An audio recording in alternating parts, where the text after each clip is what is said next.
തൃത്തല്ലൂരിൽ അപകടത്തിൽപ്പെട്ട് കിടന്ന കണ്ടെയ്നർ ലോറിയിൽ മറ്റൊരു കണ്ടെയ്നർ ലോറി ഇടിച്ച് അപകടം. കണ്ടെയ്നർ ലോറി ഡ്രൈവറെ പുറത്തെടുത്തത് ക്യാബിൻ വെട്ടിപ്പൊളിച്ചു.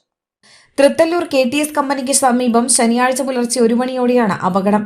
വെള്ളിയാഴ്ച പുലർച്ചെ ഇതേ സ്ഥലത്ത് വെച്ച കണ്ടെയ്നർ ലോറിയും ബൈക്കും കൂട്ടിയിടിച്ചുണ്ടായ അപകടത്തിൽ യുവാവ് മരിച്ചിരുന്നു. അപകടത്തിൽപ്പെട്ട് ദേശീയപാതയോരത്ത് കിടന്നിരുന്നതാണ് കണ്ടെയ്നർ ലോറി. ശനിയാഴ്ച പുലർച്ചെ ഇതേ ലോറിക്ക് പുറകിൽ നിയന്ത്രണം വിട്ട മറ്റൊരു കണ്ടെയ്നർ ലോറി ഇടിച്ചാണ് വീണ്ടും അപകടമുണ്ടായത്. ലോറിക്ക് പുറകിലിടിച്ച കണ്ടെയ്നർ ലോറി നിയന്ത്രണം വിട്ട് റോഡരികിലെ മരത്തിലിടിച്ചാണ് നിന്നത്.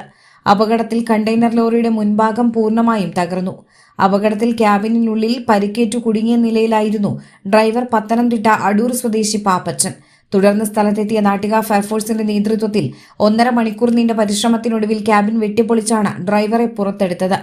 വാടാനപ്പള്ളി പോലീസ്, വാടാനപ്പള്ളി ആക്സ്, ബിലീവർ ആംബുലൻസ്, സഹചാരി ആംബുലൻസ് പ്രവർത്തകർ, നാട്ടുകാർ എന്നിവർ ചേർന്ന് ആണ് രക്ഷാപ്രവർത്തനം നടത്തിയത്.